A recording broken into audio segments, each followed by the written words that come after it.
Laymen's evangelical fellowship స్థాపకులు దానియేలు గారు 1956 సంవత్సరం డిసెంబర్ 4వ తేదీన చేసిన ప్రసంగము. డిసెంబరు ఒక గొప్ప మాసం. క్రీస్తు జననాన్ని జ్ఞాపకం చేసుకొనుట ఎంత ఉత్తమమైన మరియు పరిశుద్ధపరచేటువంటి విషయము.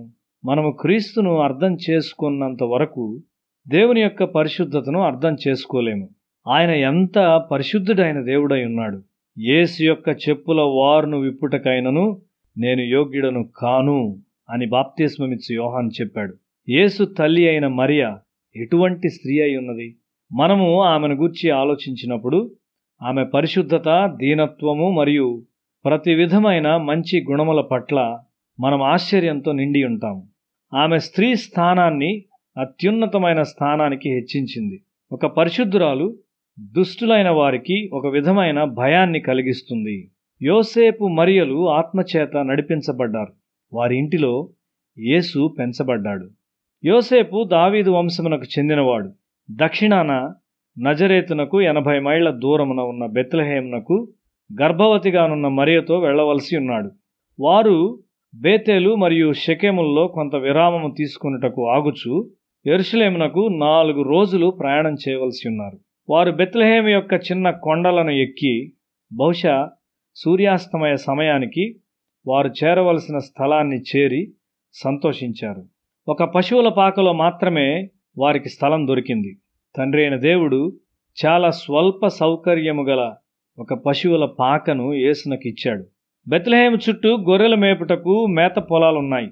పస్కా పండుగ కొరకు యెరూషలేములో వారికి 3 లక్షల గొర్రెలు అవసరమై ఉన్నవి. బెత్లెహేము పొలాల నుండి అవి సరఫరా చేయబడును. ఇప్పుడు దేవుని గొర్రెపిల్ల స్వయంగా అక్కడికి వచ్చి లోక పాపముల కొరకు తనను తాను సమర్పించుకొనబోచున్నాడు. క్రీస్తు జన్మించాడు. పరలోకపు గంటలు మ్రోగట ప్రారంభమైనవి. దూతలు వారి గృహాన్ని విడిచి భూమికి వచ్చారు. సర్వోన్నతమైన స్థలముల్లో దేవునికి మహిమ, భూమి మీద ఆయనకిష్టులైన వారికి సమాధానం అని పాడుచు వారు ఆనందించారు. ఒక మనిషి నైతికంగా కలిగి ఉండగల అత్యంత గొప్ప విషయము సమాధానము. సమాధానములో ఏ విధమైన పాపం ఉండదు. నీవు మంచి చేయుటకు ఆశించవచ్చు, అయితే అది ఒక వ్యతిరేకమైన ప్రభావం కలిగి ఉండవచ్చు. సమాధానము పవిత్రమైనది. నీవు సమాధానము గల వ్యక్తివైతే, ఓ దేవుడు నాకంటే నా సహోదరికి మంచి చీర ఇచ్చాడు, నేను దేవుని స్తుతిస్తాను అని చెప్తూ ఆనందిస్తావు. ఒక దైవజనుడు తనను గూర్చి తాను ఆలోచించడు. ప్రభువా, నీవు నాకు ఈ లోకంలో ఇచ్చినవి కొంచెమే గాని నీ సమాధానాన్ని నాకు ఇచ్చావు. నేను నీ సన్నిధిని ఆనందిస్తూ ఉన్నాను. ఈ పొరుగువాడు భూమి యొక్క శ్రేష్టమైన ఫలములను అనుభవించున్నాడు. నీ సన్నిధి అతనికిచ్చి అతన్ని కూడా ఆనందింపజేయము అని అతడు ఇతరుల కొరకు ప్రార్థిస్తాడు. నీవు ఇది లేదు అది లేదు అని ఎన్నడూ విచారపడవు. దేవుడు నీకు ఇచ్చిన దాంతో తృప్తి కలిగి ఉంటావు. దేవుడు ఈ చొక్కా నాకు ఇచ్చాడు, అది చాలు.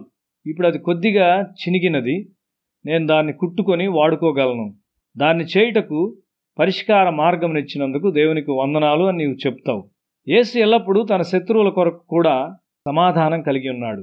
నీ సహోదరుడు దుఃఖిస్తున్నట్లయితే నీవు నీ కన్నీటిని అతని కన్నీటితో కలిపి అతని విచారాన్ని పంచుకుంటావు. నీ సహోదరుడు నవ్వుచున్నట్లయితే నీవు కూడా కలిసి బిగ్గరగా నవ్వుచు అతని ఆనందంలో కలువగలవు. ఇతరుల విచారమును తగ్గించుటే వారి ఆనందాన్ని వృద్ధి చేయుట. యేసు ఎంత గొప్ప సమాధానం అనే బహుమానాన్ని మనకిస్తా ఉన్నాడు. ఇదెంత ఆశ్చర్యకరమైన మాసమై ఉన్నది. సంవత్సరం వెంబడి సంవత్సరము మనం ఒక పరిశుద్ధుడు, స్వచ్ఛమైన రక్షకుని గూర్చి ఆలోచిస్తూ ఉన్నాము. ఆయన ప్రేమ లోతును మనము కొలువలేము. మనం ఎంత ధన్యకరమైన ప్రజలము.